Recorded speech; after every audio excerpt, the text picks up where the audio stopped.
Hello, everyone, and welcome to English Pod. My name is Marco. My name is Catherine, and today we've got a very interesting lesson for you all about building your vocabulary. So we're trying to describe personalities. You're going to learn tons of new words. Exactly, and as you said, we're going to describe people's personalities, so not their physical attributes. We're going to concentrate on how they are in personality-wise and stuff like that. Their character. That's right. So let's take a listen to today's dialogue for the first time, and we'll be back in a moment to talk about some of these great words.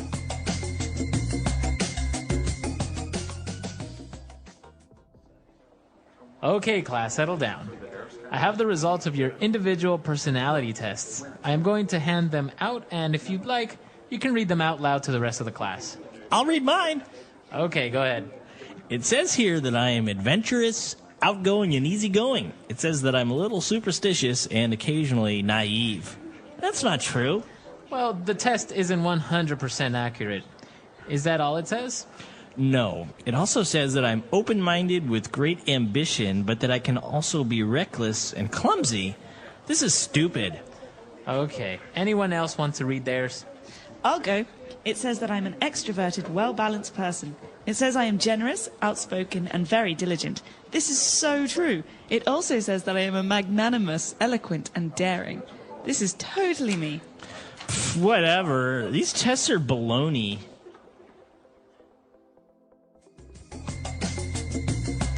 All right, we're back. So we're going to divide this up into language takeaway parts 1 and 2. So let's start with 5 keywords now on language takeaway.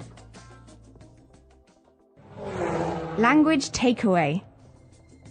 The first adjective that came up was adventurous and outgoing. Outgoing, that's a good one. Outgoing is a great one. So you think of the word out. That means moving out, going out. Outgoing means someone is very comfortable talking to strangers or talking to people that they don't know very well. For example, my brother is very outgoing. He loves meeting new people. He loves starting conversations with strangers. So the opposite would be shy. That's right. That's the opposite. Okay, so outgoing.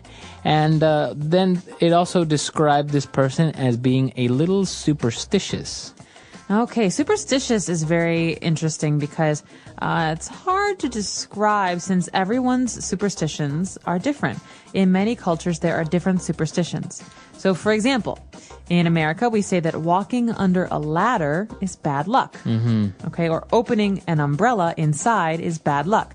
So if you believe that your actions will bring you bad luck, you're probably superstitious. Okay, very good. So if you are superstitious, you believe in superstitions. That's right. So, Marco, are you superstitious? Do you think that black cats bring bad luck? No, not at all. No. Interesting. All right. And this is also an interesting word, a way to describe people who are very believing, a person that is naive.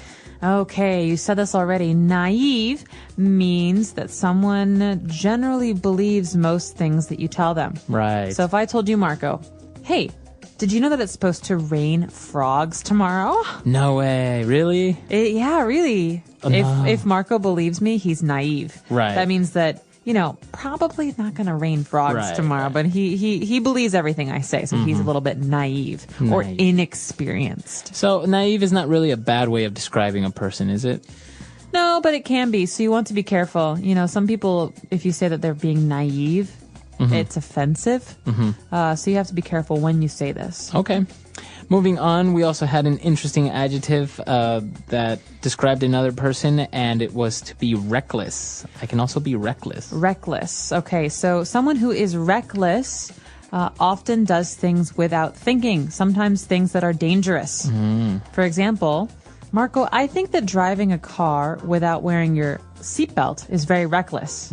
Okay, that means that you're not thinking about safety. Right. So a person that is reckless is kind of a synonym of being a little bit dangerous to be around. That's right. Or someone who does things without thinking about their consequences, their results. Okay. And also, along with reckless, the test said that this person was clumsy. Oh, I love this word. There was a very famous commercial when I was growing up in America on the television. It was all about young students at high school who are clumsy, and so they should buy this special folder for their schoolwork to help them because they're so clumsy. And they're dropping their papers and their books. Exactly. So someone who is clumsy often falls down or hits their head or trips or drops their things. If I drop something on the floor and break it, my mother might say, "You're so clumsy. Clumsy fingers. You should be more careful." Yeah. So clumsy, is this insulting if you say, "Oh, you're so clumsy"? No, it's not so bad. Okay. There are worse things to say. But if someone often drops things, you can call them clumsy. Or you can also say, "You're such a butterfingers." Butterfingers. That means that your fingers are like butter. They're very slippery. You drop everything. Okay. So clumsy and reckless, they are negative adjectives, right? They're saying that you do things wrong. So it's not really a good thing to be reckless or clumsy. No, it's not really a good thing. These are not positive characteristics. Okay, good. So we took a look at those 5, which are very good about one of the people that took the test. Let's move on now to more language and more adjectives on Language Takeaway Part 2. Language takeaway. All right, so in this part, we're going to take a look at positive attributes about a person, right? They're all good things about someone. That's right. And this first one is very good. Extroverted. Extroverted. A person that's extroverted. So a synonym of this word is outgoing. Okay, so it's pretty much the same thing. That's right, because extro means going out. Out.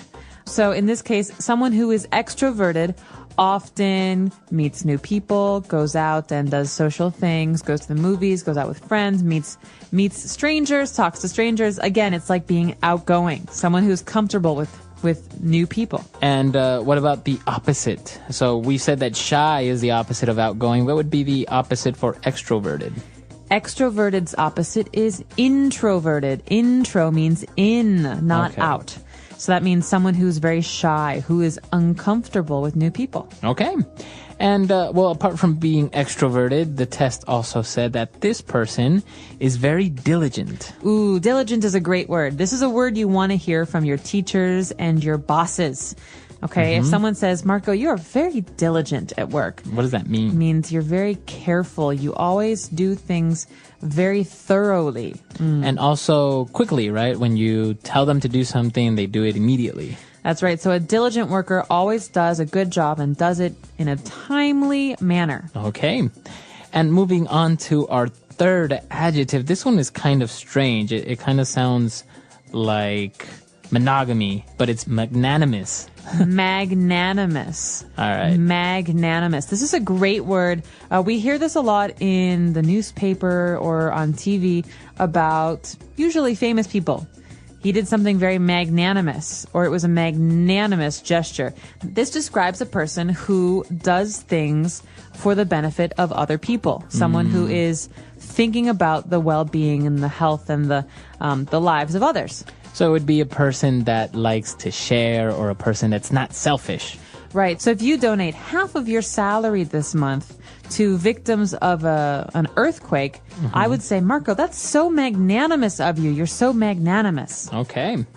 Awesome. And apart from being magnanimous, if a person is eloquent, I guess that's also a positive attribute. Oh, yeah. This is another really good one.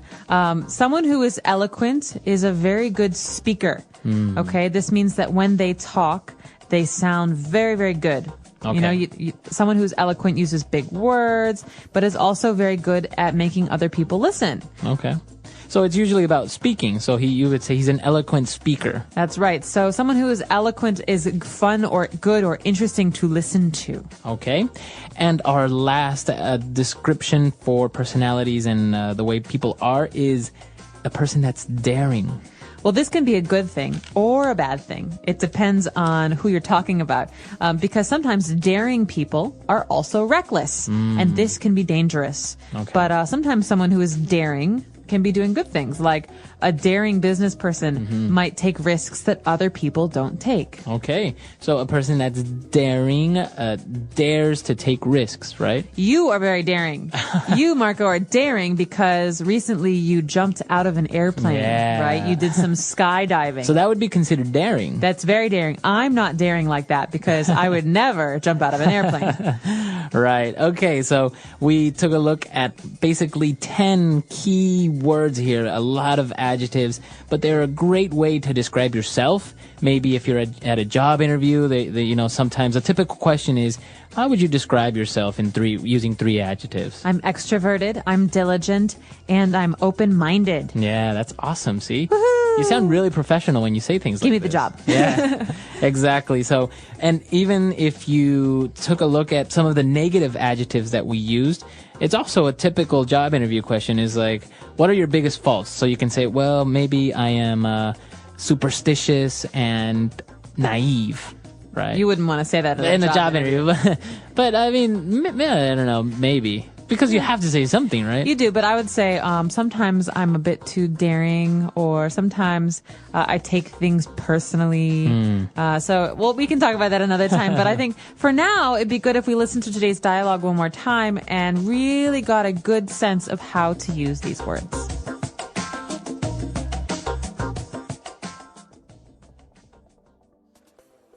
Okay, class, settle down. I have the results of your individual personality tests. I am going to hand them out, and if you'd like, you can read them out loud to the rest of the class. I'll read mine. Okay, go ahead. It says here that I am adventurous, outgoing, and easygoing. It says that I'm a little superstitious and occasionally naive. That's not true. Well, the test isn't 100% accurate. Is that all it says? No. It also says that I'm open-minded with great ambition, but that I can also be reckless and clumsy. This is stupid. Okay. Anyone else want to read theirs? I'll go. It says that I'm an extroverted, well-balanced person. It says I am generous, outspoken, and very diligent. This is so true. It also says that I am a magnanimous, eloquent, and daring. This is totally me. Whatever. These tests are baloney.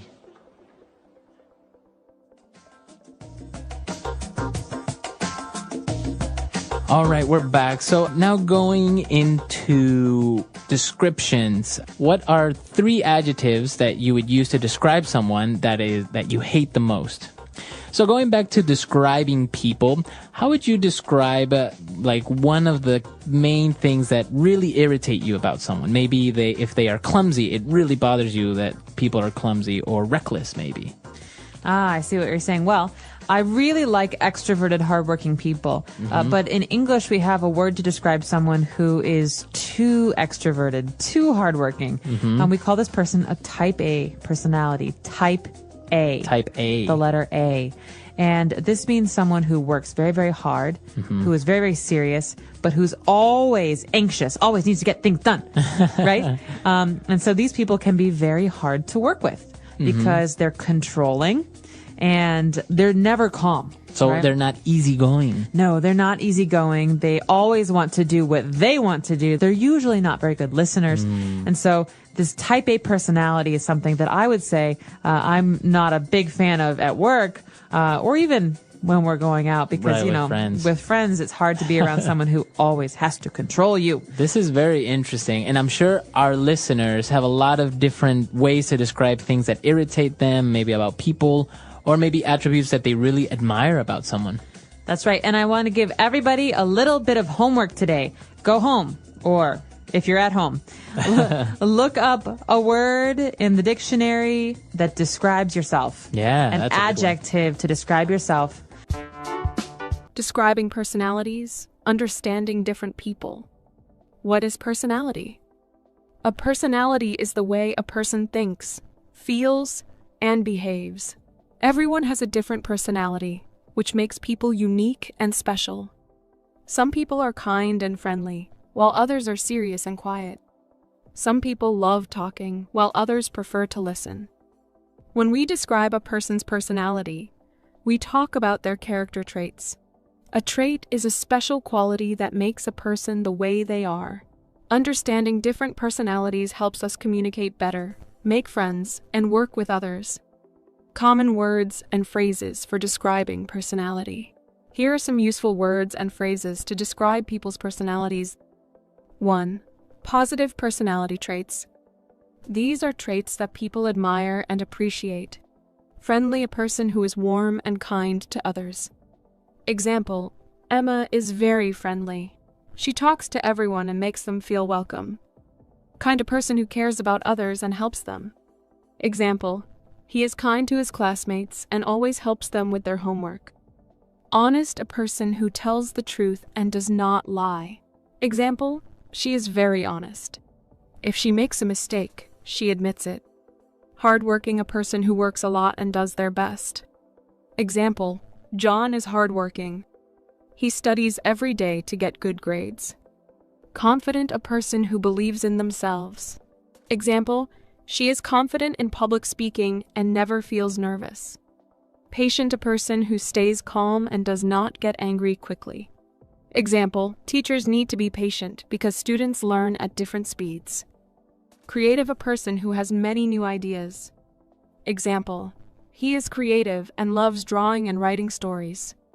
Generous, a person who likes to give and share with others. Example, she is generous and always shares her food with her friends. Polite, a person who has good manners and is respectful. Example, he is polite and always says please and thank you. 2. Negative personality traits.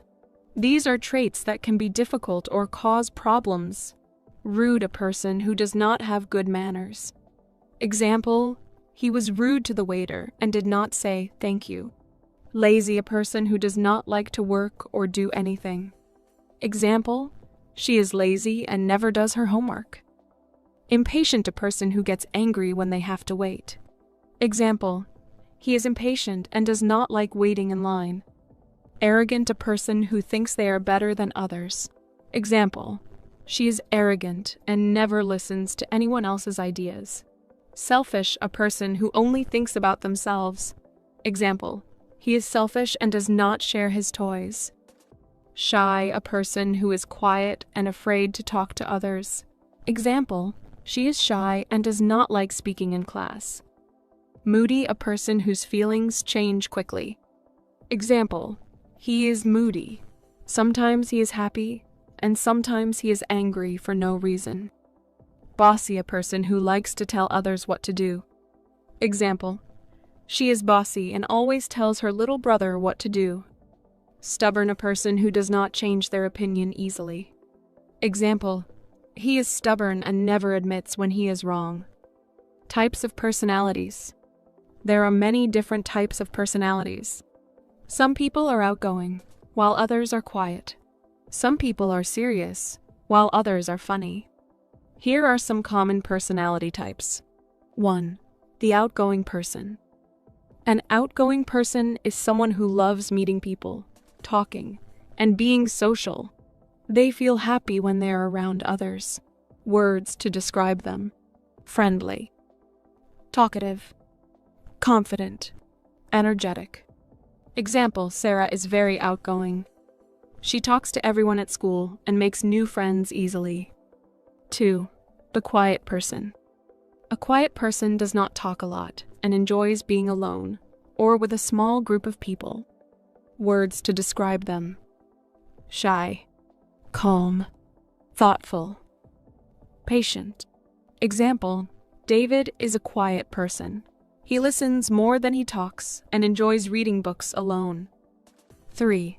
The funny person. A funny person loves to make people laugh and smile.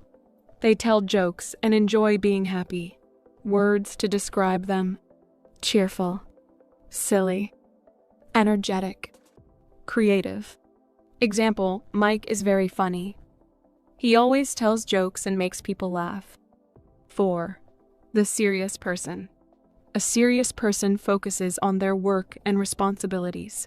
They do not joke much and like to plan things carefully. Words to describe them. Responsible. Hardworking. Honest. Organized. Example, Anna is very serious about her studies. She always does her homework on time and gets good grades. 5. The kind and caring person. A kind person cares about others and helps them when they need it. Words to describe them: helpful, loving, generous, polite. Example: Emma is kind to everyone. She always helps her friends when they have problems. How to describe someone's personality in a sentence. Here are some ways to describe a person's personality. He is very friendly and always smiles at people. She is a hard-working student who studies every day. My brother is shy, so he does not talk much in class. Our teacher is very patient and never gets angry. He is a funny guy who makes everyone laugh. Why is it important to understand personalities? Understanding personalities helps us make friends. We can find people with similar personalities. Communicate better. We know how to talk to different people. Work well with others. We can understand how different people think. Solve problems. When we understand people's personalities, we can avoid misunderstandings. Conclusion. Every person is unique because of their personality. Some people are friendly, some are quiet, some are serious, and some are funny. Learning how to describe personalities helps us understand others better and improve our English skills. Now, think about yourself. How would you describe your personality? Are you talkative or shy? Are you serious or funny? Try to use the words from this lesson to talk about yourself and the people you know. The English Pod Audio Review. Listen to the meaning, then say the vocabulary word. Ignorant, naive, having or showing no regard for danger. Reckless, be careless, lacking skill or physical coordinate. Clumsy, easy to entertain new ideas. Open-minded, be quiet. Settle down, showing faith in magic or chance, ignorant of laws. Superstitious, a person concerned more with practical realities. Extrovert, express yourself clearly and effectively. Eloquent, Let's try that faster. easy to entertain new ideas. Open-minded, showing faith in magic or chance, ignorant of laws. Superstitious, having or showing no regard for danger. Reckless, express yourself clearly and effectively. Eloquent, be careless, lacking skill or physical coordinate. Clumsy, ignorant, naive, a person concerned more with practical realities. Extrovert, be quiet. Settle down, Now say the word and hear it in a sentence. naive. Jake is so naive. He believes anything you tell him. Naive. Many websites try to take advantage of naive people. Naive. Stop being so naive. You cannot believe everything you see on TV. Reckless. Stanley was arrested for reckless driving. Reckless. You are so reckless. You have to be more careful. Reckless.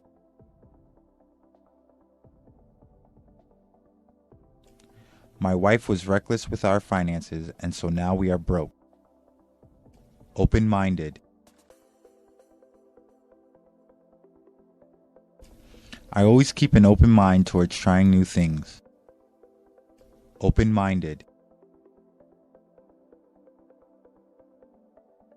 I think Europeans are more open-minded than Latin Americans. Open-minded.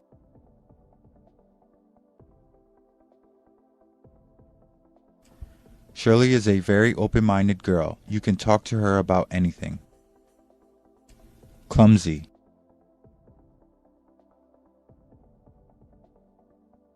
I am so clumsy.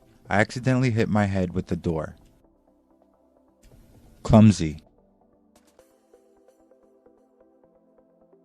He is very clumsy. He is always dropping things. Clumsy.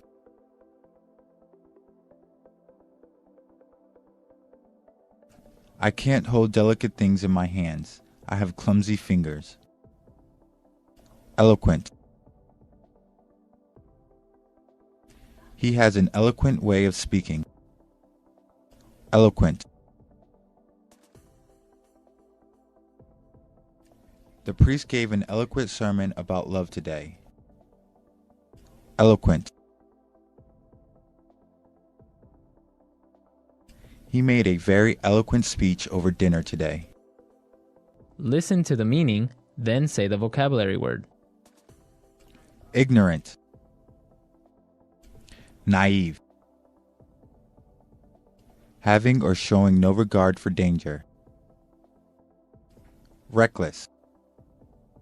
Be careless, lacking skill or physical coordinate. Clumsy. Easy to entertain new ideas. Open-minded. Be quiet. Settle down. Showing faith in magic or chance ignorant of laws. Superstitious. A person concerned more with practical realities. Extrovert. Express yourself clearly and effectively. Eloquent. Let's try that faster. Easy to entertain new ideas. Open-minded. Showing faith in magic or chance ignorant of laws. Superstitious. Having or showing no regard for danger. Reckless. Express yourself clearly and effectively. Eloquent. Be careless, lacking skill or physical coordinate. Clumsy. Ignorant. Naive. A person concerned more with practical realities. Extrovert. Be quiet. Settle down. Now say the word and hear it in a sentence. Naive. Jake is so naive. He believes anything you tell him. Naive. Many websites try to take advantage of naive people. Naive. Stop being so naive. You cannot believe everything you see on TV. Reckless. Stanley was arrested for reckless driving. Reckless. You are so reckless. You have to be more careful. Reckless.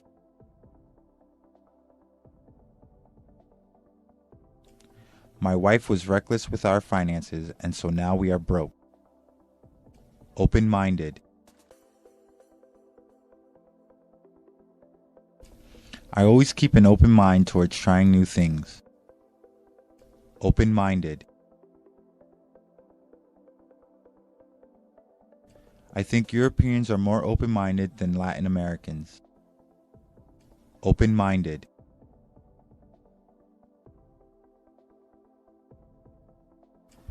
Shirley is a very open-minded girl. You can talk to her about anything. Clumsy.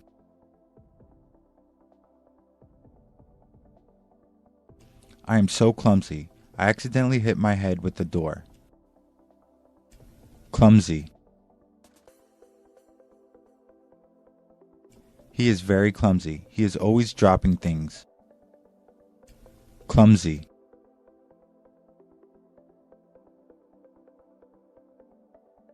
I can't hold delicate things in my hands. I have clumsy fingers.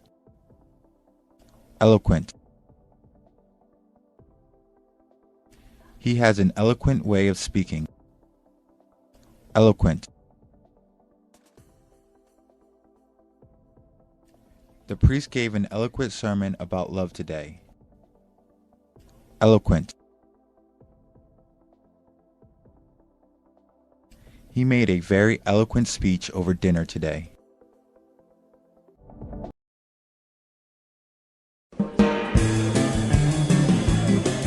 Hello, English learners. Welcome back to English Pod. My name is Marco. And I'm Erica. And today we're bringing you part 2 of the presidential farewell speech of President Eisenhower. That's right. So we saw in a previous lesson the beginning of this speech. Now we're going to look towards the end of the speech. Now we must tell you as well that we did change the speech a little bit, right? We changed it a little bit to make it a little bit more comprehensible, and also we did shorten it. The speech isn't this short. We did take out a lot of stuff. All right. So again, Marco, why are we looking at this speech? What are we learning from it? Well, in this last part of the presidential farewell speech, there are a lot of great words that are more difficult and very poetic, so you can use them in different formal circumstances or just to sound a little bit more well-spoken. Yeah. And we also, again, are going to look at some really quite difficult and challenging structures that we hope you can use maybe when you're giving a formal talk or even in your writing if you want to sound quite professional. Okay, very good. So why don't we listen to the dialogue for the first time? Let's listen how President Eisenhower says goodbye, and then we'll come back and look at the words.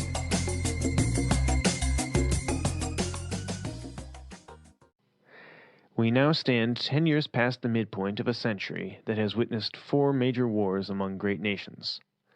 3 of these involved our own country.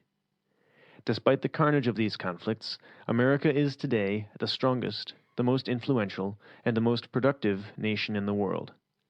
We are understandably proud of this preeminence, yet we realize that America's leadership and prestige depend not merely upon our unmatched material progress, riches, and military strength, but on how we use our power in the interests of world peace and human betterment.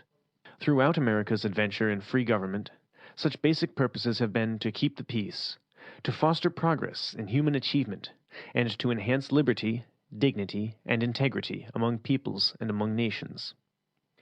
We pray that peoples of all faiths, all races, all nations, may have their great human needs satisfied, that those now denied opportunity shall come to enjoy it to the full, that all who yearn for freedom may experience its spiritual blessings, that those who have freedom will understand also its heavy responsibilities, that all who are insensitive to the needs of others will learn charity, that the scourges of poverty, disease, and ignorance will be made to disappear from the earth, and that, in the goodness of time, all peoples will come to live together in a peace guaranteed by the binding force of mutual respect and love. Now, on Friday noon, I am to become a private citizen. I am proud to do so. I look forward to it. Thank you, and good night. Well, that certainly was a very moving speech, hey?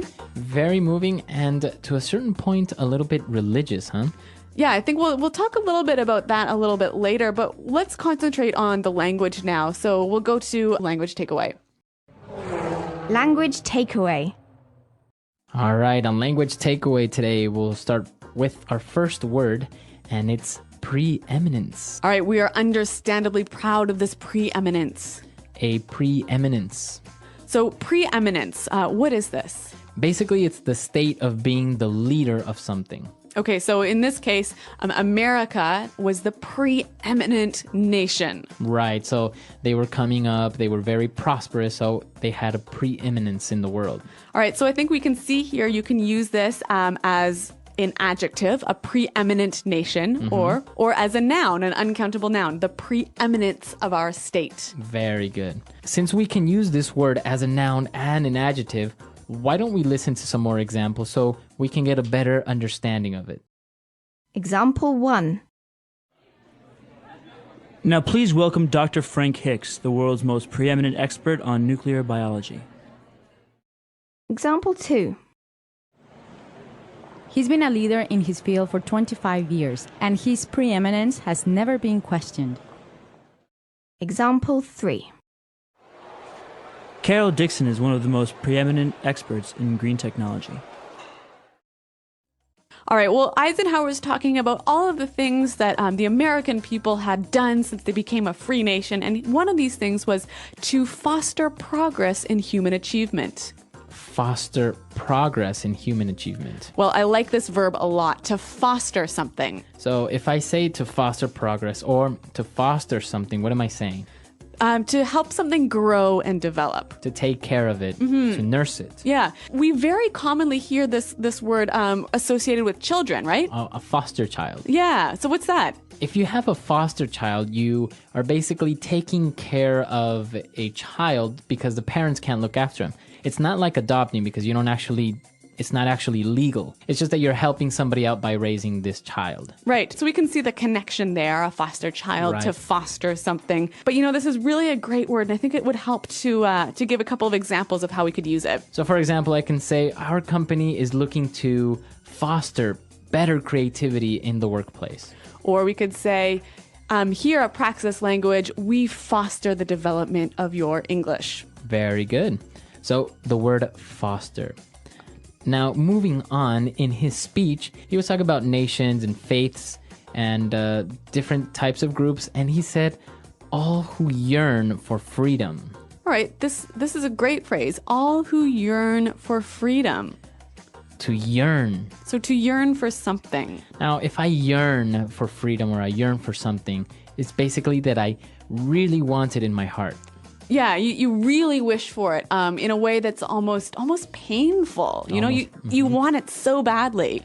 Now, you wouldn't say like, I'm yearning for ice cream, would you? No, unless you were locked up in prison and hadn't had ice cream for 55 years. Exactly. So it's usually related to something that's very difficult to get or something like freedom or yearning for... That's really important. Exactly. Something very important. And now for our last word, President Eisenhower was talking about charity, he was talking about freedom, and he mentioned the scourges of poverty.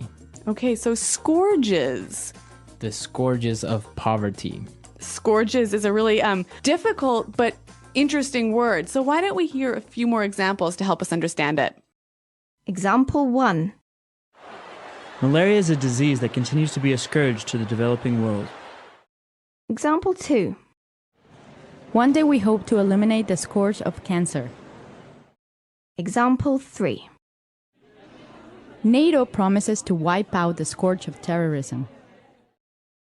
So as we can see, the scourges of something basically is the cause of pain or suffering. Mm-hmm. So now relating it back to the text, we see scourges of poverty. Yeah, scourges of poverty, scourges of disease, and scourges of ignorance. All right, so we can see that poverty, ignorance, and disease cause a lot of really terrible things, right? Exactly. So that's why we say they are scourges. Okay, so scourges. Now, so that brings us to the end of our words for takeaway today. But, as we talked about earlier, we've got some really difficult and interesting structures to look at now in Fluency Builder.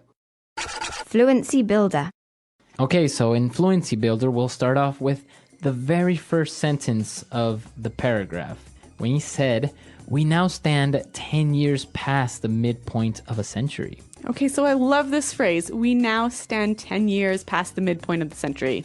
Now, it's interesting because he is making reference to the future in the present. Mm-hmm. And he's using a great phrase to do that. We now stand. Mm-hmm.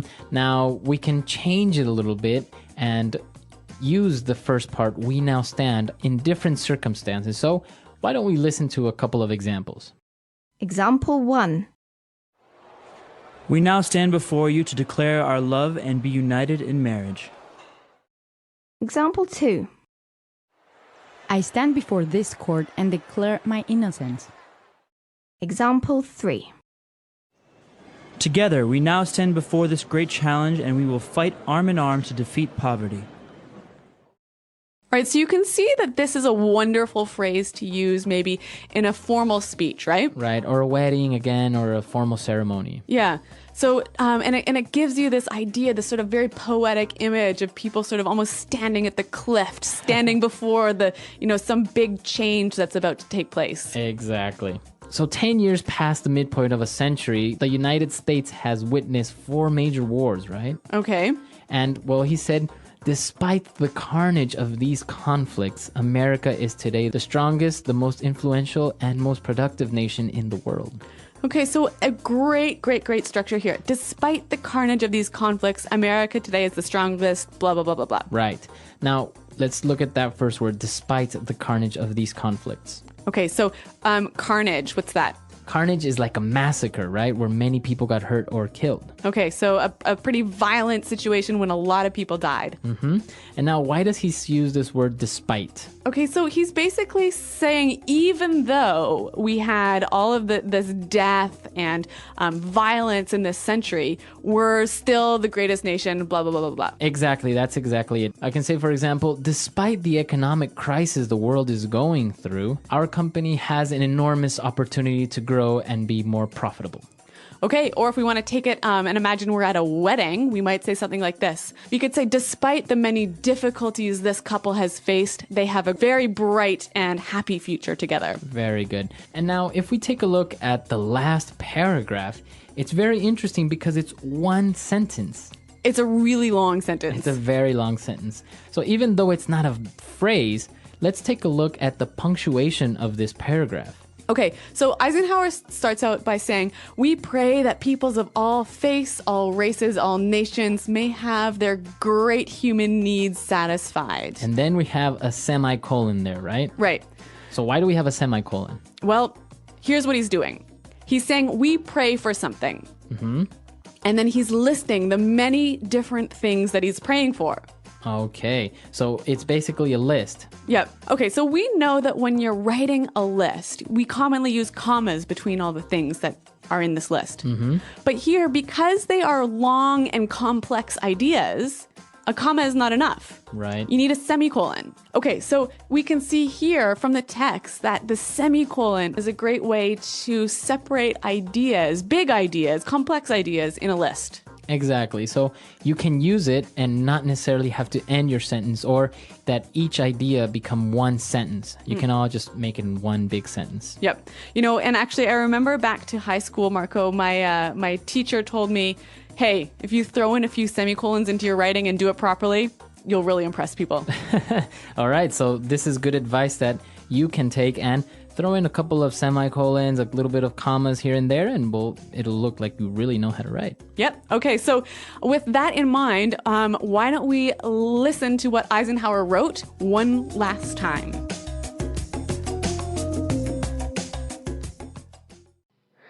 We now stand 10 years past the midpoint of a century that has witnessed 4 major wars among great nations. 3 of these involved our own country. Despite the carnage of these conflicts, America is today the strongest, the most influential, and the most productive nation in the world. We are understandably proud of this preeminence, yet we realize that America's leadership and prestige depend not merely upon our unmatched material progress, riches, and military strength, but on how we use our power in the interests of world peace and human betterment. Throughout America's adventure in free government, such basic purposes have been to keep the peace, to foster progress in human achievement, and to enhance liberty, dignity, and integrity among peoples and among nations. We pray that peoples of all faiths, all races, all nations, may have their great human needs satisfied, that those now denied opportunity shall come to enjoy it to the full, that all who yearn for freedom may experience its spiritual blessings, that those who have freedom will understand also its heavy responsibilities, that all who are insensitive to the needs of others will learn charity, that the scourges of poverty, disease, and ignorance will be made to disappear from the earth, and that, in the goodness of time, all peoples will come to live together in a peace guaranteed by the binding force of mutual respect and love. Now, on Friday noon, I am to become a private citizen. I am proud to do so. I look forward to it. Thank you, and good night.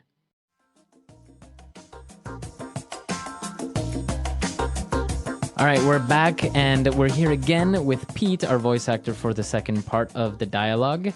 And Pete, we have a couple more questions for you today. Cool. So I hear in Eisenhower's speech that he keeps referencing God. Like, he keeps saying, I pray, blah, blah, blah, blah, blah. He said Godspeed, blah, blah, blah, blah, blah. So what's up with that? Why is he talking about God? Well, this is a very interesting question. Traditionally, America has had a really clear boundary between church and state, and you'll hear a lot of rhetoric these days that says, we're a Christian nation and we were founded as a Christian nation. Well, that's baloney. Baloney, so it's not true. At the time when the country was founded 200 years ago, it was overwhelmingly Christian. If the founding fathers, as we call them, like George Washington and them, if they had wanted a Christian nation, they could have had it. They explicitly did not. And a lot of people since then have gotten that confused. And now when we have a very large Muslim population, we have Buddhists, we have, people in all various different kinds of, Mormonism and everything, it's even less possible now. So I'm kind of baffled when I hear people say that America is a Christian nation. But you even have it now in the coins, or on the money, right? It says, "In God we trust." Right. That started in the early 20th century. I think that was Teddy Roosevelt era. He opposed that. Roosevelt was really opposed to that. And then what happened? They approved it. Yeah, and people said later, like Eisenhower talking about this stuff, in America we have something called the Pledge of Allegiance, which I don't think you guys probably have. Not in Canada. yeah. Obviously, you wouldn't do it to America, but to your own. It's kind of like a salute to the flag, right? Yeah, it's a little bit nationalist. I did it growing up. You put your hand over your heart and you face the flag and you say, "I pledge allegiance to the flag of the United States of America and to the republic for which it stands, one nation under God, indivisible, with liberty and justice for all." That part about one nation under God, that was added in the 50s as a kind of a way of showing that America is not, quote unquote, a godless communist country. Wow. Yeah, because communism teaches, no religion, and so they make sure we're not communist, Okay, but we don't think that, right? Yeah, I mean, I'm all about tolerance, so I think that's kind of absurd.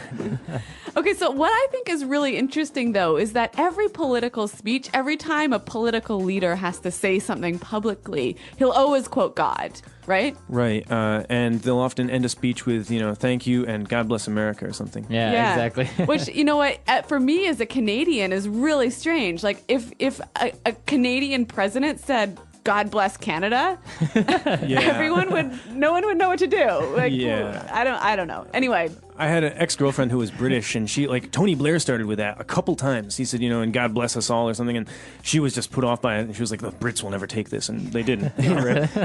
No one was impressed. All right, well, an interesting feature of American history, politics, and society. So Thanks for that insight, Pete. Cool. My pleasure. Yeah, and if you guys have any comments or any suggestions about this lesson or any upcoming lessons, just let us know. Or American politics in general. Cool. I'll try to stop in on the forum and see if I can answer a question or two. That would be awesome. So visit us at englishpod.com, and Marco, myself, and Pete are around to answer your questions. All right, we'll see you guys there. Thanks for downloading, and goodbye. Bye.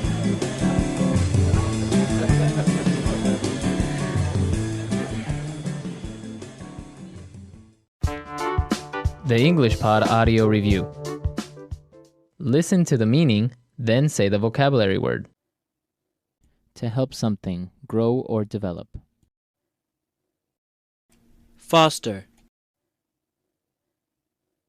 Badly affected by disease, pain, grief, etc.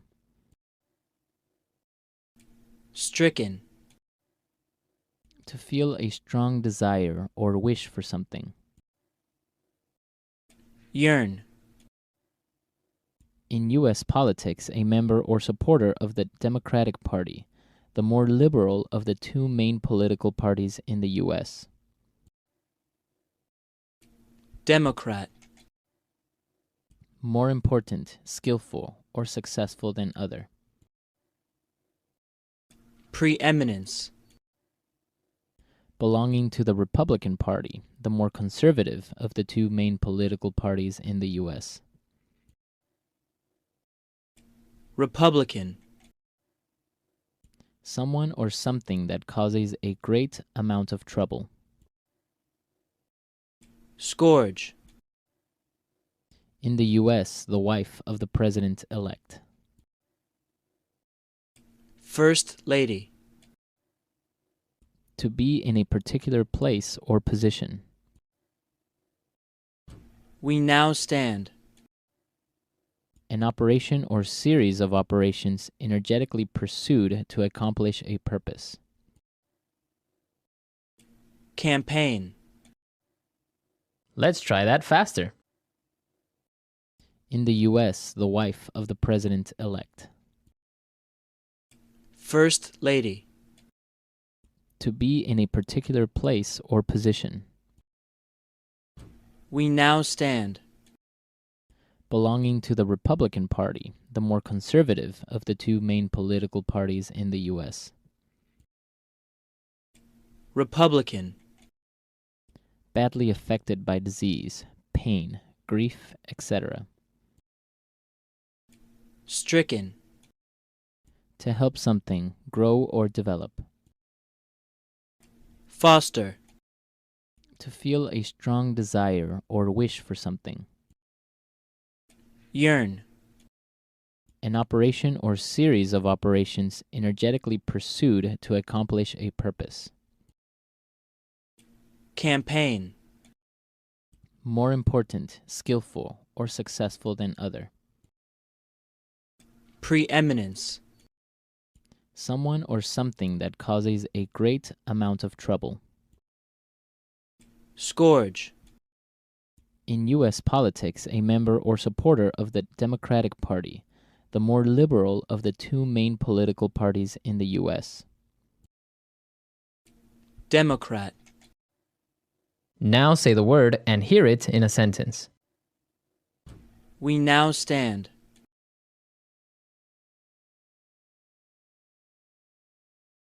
We now stand before you to declare our love and be united in marriage.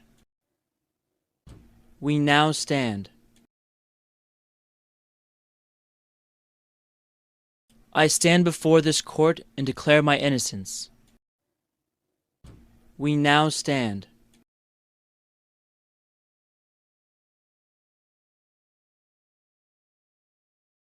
Together, we now stand before this great challenge, and we will fight it arm in arm to defeat poverty. Yearn.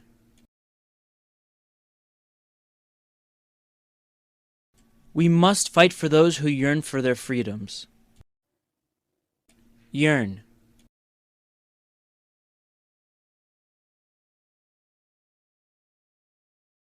In the pasts of all great men, you will find a yearning to learn and to succeed.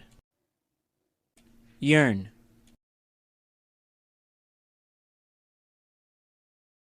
I'm yearning to find someone who will love me for me. Preeminence.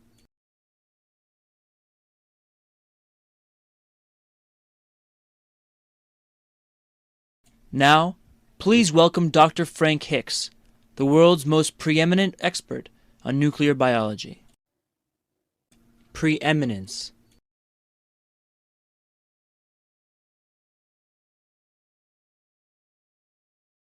He's been a leader in his field for 25 years, and his preeminence has never been questioned. Preeminence.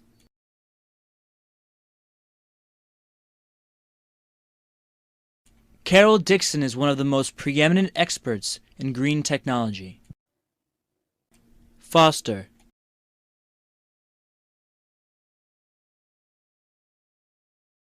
It is our creed to foster and maintain a spirit of fraternity. Foster.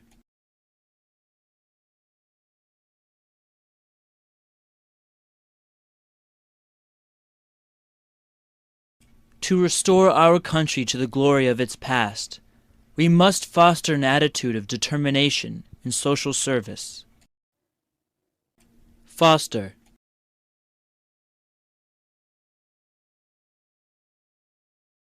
Unsanitary conditions help foster the spread of disease. Scourge.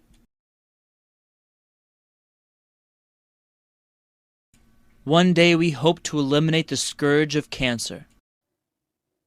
Scourge.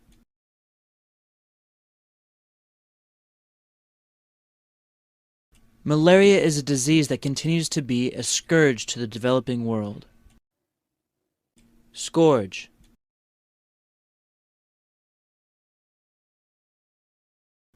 NATO promises to wipe out the scourge of terrorism.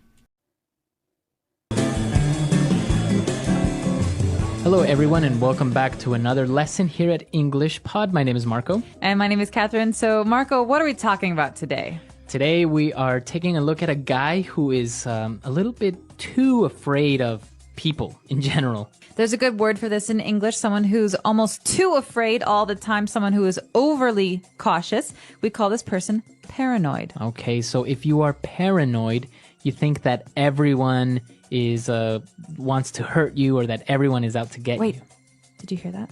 That's No, did you hear that? No, I didn't. Someone at the door. So, Marco, can you check the... Okay, that's paranoid. You know, you're always hearing voices and noises and things. Yeah, so a paranoid, somebody that is paranoid. All right, so why don't we listen to this dialogue for the first time and see what this person is all paranoid about. There it is again.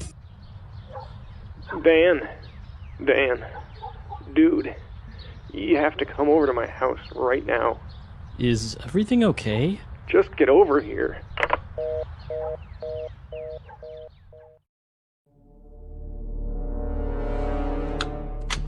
Come in.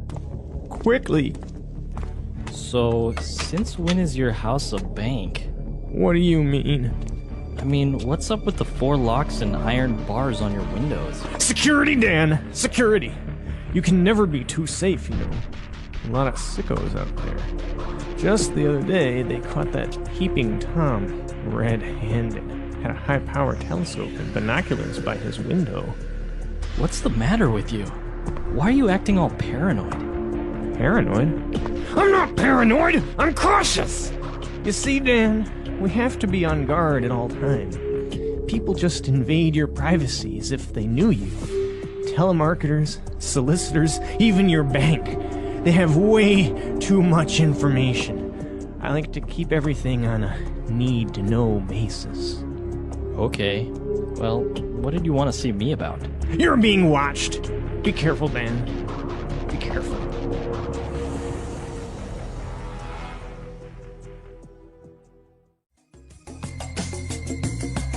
All right, we're back. So, I think this guy is a little bit too cautious. I would have to agree with you, and I would go so far as to call him paranoid. But there's a lot of great stuff in this dialogue that we can use in a lot of different situations. So let's take a look at some of these new words in today's language takeaway.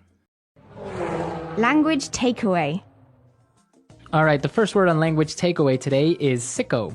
Sicko is also the name of a movie that was a documentary famous in America by Michael Moore, actually. Right. But sicko, in this context, means someone who is a bit weird in a bad way. So if you tell somebody you're sick, but like in that tone, right? You're saying you're sick. You're a sick person. You're gross. Right. You're saying you're gross. Or people who have inappropriate humor, who make jokes about not so nice things. Right. Yeah, they're sick. But in this case, sickos are people who maybe like to hurt other people, or people who are a little bit crazy, people who are not normal.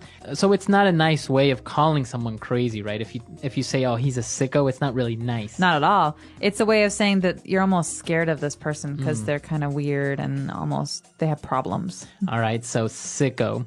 Moving on to our next word. We saw that the guy was afraid of telemarketers. Exactly. So what are these guys? Well, we've got 2 words being put together here, tele and market. So tele... Like telephone. Telephone. Over communication. So they're not in person. They're people who call you up and market things. They try to sell you stuff over the phone. So this is very common. You get a phone call on your cell phone and they ask you if you're happy with your long distance calling plan or if you need new TV cable or something like that. And they always call during dinner or late at night, which drives me nuts. Exactly. So these are telemarketers. These are people who call you trying to sell things to you. And very similar to these is a solicitors. Exactly. But the big difference here with solicitors and telemarketers is that solicitors actually go to your house. They knock on your door.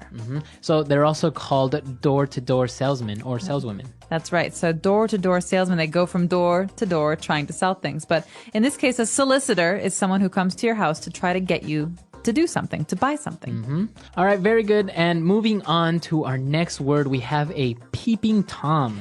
That's right. We heard this a little bit earlier in the dialogue, and a peeping Tom is, again, a negative thing to say about someone.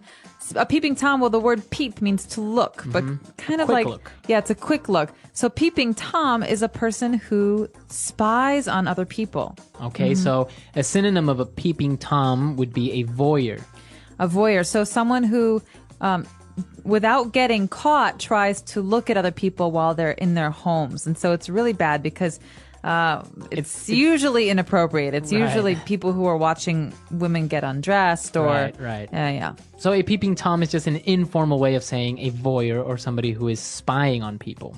So those are the words for today in language takeaway. Let's listen to our dialogue again, and then we'll be right back. Dan, dude, you have to come over to my house right now. Is everything okay? Just get over here. Come in. Quickly. So, since when is your house a bank? What do you mean? I mean, what's up with the 4 locks and iron bars on your windows? Security, Dan! Security! You can never be too safe, you know. A lot of sickos out there. Just the other day, they caught that peeping Tom red-handed. Had a high-power telescope and binoculars by his window. What's the matter with you? Why are you acting all paranoid? Paranoid? I'm not paranoid! I'm cautious! You see, Dan, we have to be on guard at all time. People just invade your privacy as if they knew you. Telemarketers, solicitors, even your bank. They have way too much information. I like to keep everything on a need-to-know basis. Okay. Well, what did you want to see me about? You're being watched! Be careful, Dan. Be careful. Now we're back, and we had some interesting phrases in the dialogue. The first one being, you can never be too safe. Fluency builder. All right, so this is a common mom phrase. You often hear mothers say this when they're sending their kids off to school or whatever. Say, don't talk to strangers, and the kid says, well, why not? You can never be too safe, right? It's good to err on the side of caution. So it's okay to be extra safe or extra cautious, just in case. Exactly. You never know what's going to happen, so it's better to be cautious than not. And that's what this person's saying. He's saying, well, security, it's important. You can never be too safe. You never know what might happen. Is there another way that we can combine it? Like, you can never be too careful? Exactly. Basically the same thing. Same thing, yeah. All right. What's our next phrase? Our next phrase is about this peeping Tom, this person that they caught. They caught him red-handed. We caught you red-handed. Or he's been caught red-handed. So what does that mean? It's a very colorful phrase, and I don't just mean that because we're calling him red-handed, but to catch red-handed means to catch someone while they're doing something wrong. So if I see you breaking into someone's house and I say, Marco, stop! I'm catching you! Stop now! I just caught you red-handed. You saw me doing the act. Exactly. And another way of saying this is you caught him with his hand in the cookie jar. Okay, and this is another great phrase. You can imagine a child who sees the cookies in a very special jar on the counter in the kitchen. And mom says, don't eat the cookies. Well, the child goes into the kitchen and sees the cookies and opens the jar and puts his hand in the jar. And then mom comes and says, caught you. That's a boy with his hand or a child with their hand in the cookie jar. So it's the same thing. I can say, I caught you with your hand in the cookie jar. Or you were caught red-handed. All right. And our last phrase for today is, you are on a need-to-know basis. All right. This is a great one. This is often said in spy movies, I think. So we say, you're on a need-to-know basis. That means that if you really need to know something, then I will tell you. Right. But if not, I won't. So you only have the information that is necessary, no more or less, right? You're on a need-to-know basis. Right, so I say, tell me, Marco, tell me what happened. I want to know. Right, and I can say, no, you're on a need-to-know basis, and you don't need to know this. All right, so a need-to-know basis, as you say, very popular among spy movies and government movies and stuff like that. Conspiracy movies. Yeah. All right, so let's listen to this dialogue for the very last time, and we'll be right back. Dan, dude, you have to come over to my house right now. Is everything okay? Just get over here.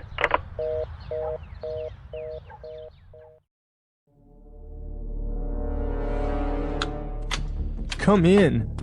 Quickly. So, since when is your house a bank? What do you mean? I mean, what's up with the 4 locks and iron bars on your windows? Security, Dan! Security! You can never be too safe, you know. A lot of sickos out there. Just the other day, they caught that peeping Tom red-handed. Had a high-power telescope and binoculars by his window. What's the matter with you? Why are you acting all paranoid? Paranoid? I'm not paranoid! I'm cautious! You see, Dan, we have to be on guard at all times. People just invade your privacy as if they knew you. Telemarketers, solicitors, even your bank. They have way too much information. I like to keep everything on a need-to-know basis. Okay. Well, what did you want to see me about? You're being watched. Be careful, Dan. Be careful.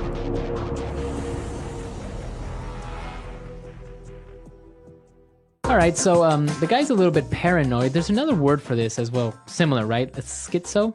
Schizophrenia is a disease, and a lot of people have it, and it's not too uncommon. But a popular slang word to say someone's crazy is schizo. So if you guys remember this movie, A Beautiful Mind, it's all about this famous mathematician named John Nash.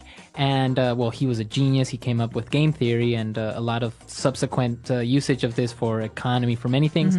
But it was proven that he was schizophrenic, right? A paranoid schizophrenic. So not only did he kind of have experienced reality in different ways, but he's also paranoid. So he was afraid that the government was trying to kill him. And so he was irrationally afraid of everything going on around him. And it made him very unsafe because he could hurt himself or hurt other people.